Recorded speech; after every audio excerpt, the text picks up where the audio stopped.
শুভ সকাল বন্ধুরা, কেমন আছে? আশা করি ভালো আছে। আর আমি তো অনেক ভালো আছি, বুঝতেই পারছো আমার দেখে। সকালে উঠেই মানে এতটা গরম পড়ছে সে বলার মতো না। আবার দেখলাম বাইরে গেলাম, দেখলাম 2-1 ফুট বৃষ্টি পড়ছে। আর তো বৃষ্টি হলো না, হয়তো হবে, মেঘলা আকাশ। তো তারপরে আজকে আবার অনেক জামা কাপড় কাচার আছে, কারণ কালকে কাচতে পারিনি বলে আজকে সব কাচবো। কেচে কুচে আবার রাখি, নাহলে আবার কদিন যদি কাচতে ঠিকঠাকভাবে না পারি, শুনছি বৃষ্টি হবে, এই জন্য আজকে অনেক কেচে দেবো সব। যা হয় হবে আজকে। আর সকালবেলায় উঠেই দেখো আমার অবস্থা। একটু শুয়ে রয়েছি, ছেলে আমার আগে উঠেছে, ও আমাকে ডেকেছে, আমি উঠিনি বলে কী করেছে, ফ্যানটা বন্ধ করে ঘর থেকে বেরিয়ে গেছে। এবার আমি শুয়ে রয়েছি, হট করে ঘুম ভেঙে বলছি এত ঘামছি কেন, দেখি ফ্যান বন্ধ। আমি বলছি কারেন্ট নেই, তারপরে দেখি না, ফ্যানটাই বন্ধ। মানে ও না প্রায় দিন এটাই করে। ও যদি আমার আগে ওঠে, ও কী করবে, আমাকে ডাকলাম যদি না উঠেও ফ্যান ট্যান বন্ধ করে দিয়ে চলে যাবে। কোনো দিন দরজাতে সিটকানি দিয়েও বেরিয়ে চলে যায়, ফ্যান বন্ধ করে দিয়ে সিটকানি দিয়ে চলে যাবে। মানে এতটা বদমাইশ আমার সাথে করে মাঝে মাঝে। তো আজকে আর দরজায় সিটকানি দেয়নি, আজকে ফ্যান বন্ধ করে দিয়ে চলে গেছে। এই দেখো অবস্থা আমার। তো এখন উঠলাম, উঠে সব জামা কাপড় বের করা হয়ে গেছে, সেগুলো কাচবো, ঘর ঝাড় দেবো, বাসন দেবো, উঠান ঝাড় দেবো, তারপরে ওগুলো কাচাকুচো করবো। তারপরে ঠাকুরের থালা বাসন ধোয়া আছে, নিজেদের থালা বাসন ধোয়া আছে, মানে অনেক কাজ এখনও পড়ে আছে, এখনও অনেক বাকি এখনও কিচ্ছু করিনি। সবে তোমাদেরকে ঘুম থেকে উঠেই মর্নিং জানিয়ে দিলাম। তো দেখতে থাকো, সাথে থাকো, পাশে থাকো, সারাদিন যতটা পারবো ততটা দেখানোর চেষ্টা করবো। তুমি তো জানোই যে আমার একার পরে সব কিছু। তো জামা কাপড় সব বের করে ফেলেছি, আর কিছু চাদর, মানে আমরা যে গায়ে দিই চাদরগুলো, সেই চাদরগুলো কাচতে হবে। এই যে সব বের করেছি। তারপরে দেখো জল নেই একটা বোতলেও, সব বোতল ফাঁকা, সেই জলের বোতলগুলোতে জল ভরবো। তারপরে তোমার বাসন ধোবো, এখনও কেন কোনো কাজ হয়নি। সবে উঠলাম, উঠে এবার উঠান ঝাড় দিতে যাব। মানে কী বলবো, তারপরে ফুল তুলে এনেছি সকালবেলায়, ঘুম থেকে উঠেই ফুলগুলো তুলে নিয়ে এসেছি, কারণ ওটা আমি আগেই করি, ফুলটা আগে তুলে নিয়ে আসি। দিয়ে তারপর ঠাকুরের থালা বাসন স্নানের আগে ঠাকুরের থালা বাসন ধুয়ে তারপরে স্নান করে নিই। তো দেখতে থাকো, আজকে হাতে কাচবো না, অনেক জামা কাপড় মেশিনে দেওয়া হয়ে গেছে অনেক, এখন এতগুলো আছে, এখন এত না আরও বেরোবে, মানে আস্তে আস্তে বের করবো। তো আরও কালকে না পরশু দিন কিছু কেচেছিলাম, সেগুলো ভাঁজ করা হয়ে গেছে, সেগুলো তোলা হয়নি। এগুলো আবার কেচে নিই, তারপরে একসাথে যা যা তোলা তুলে দেবো। আচ্ছা, তারপরে রান্না বসাতে হবে, ছেলে আবার খাই খাই করবে, এক্ষুনি শুরু হয়ে যাবে।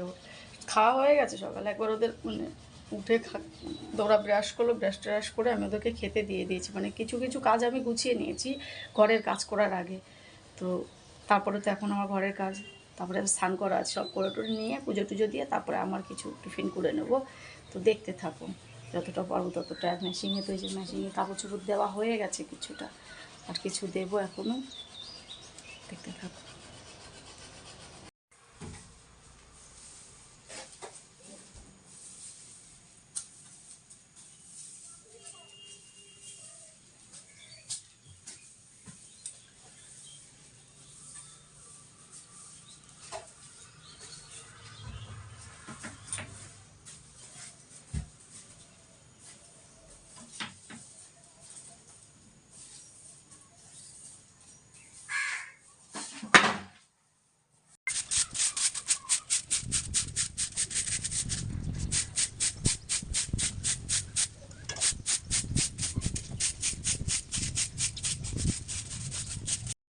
ঘর মুছতে চলে এসেছি, ঘরটা মুছে নিয়ে এখনো কাজ হয়নি আমার। তারপরে দেখো ঘর মুছার লাঠিটা ভেঙে গেছে।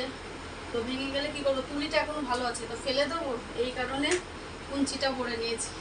কাজটা চলছে, তো কাজটা চালিয়ে যায়, যতদিন চলে ততদিন চালায়, ফেললে তো ফেলাই হয়ে যায়। তো ফেলছি আর না, যতদিন চালাতে পারি চালিয়ে যাই।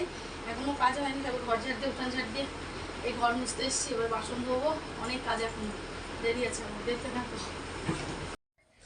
কত বাসন দেখো, সব মাজতে হবে, প্রচুর বাসন রয়েছে, আরও আছে, সব মেজে নিয়ে।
সব কাজ কমপ্লিট করে স্নান ধান করে চলে এসেছি।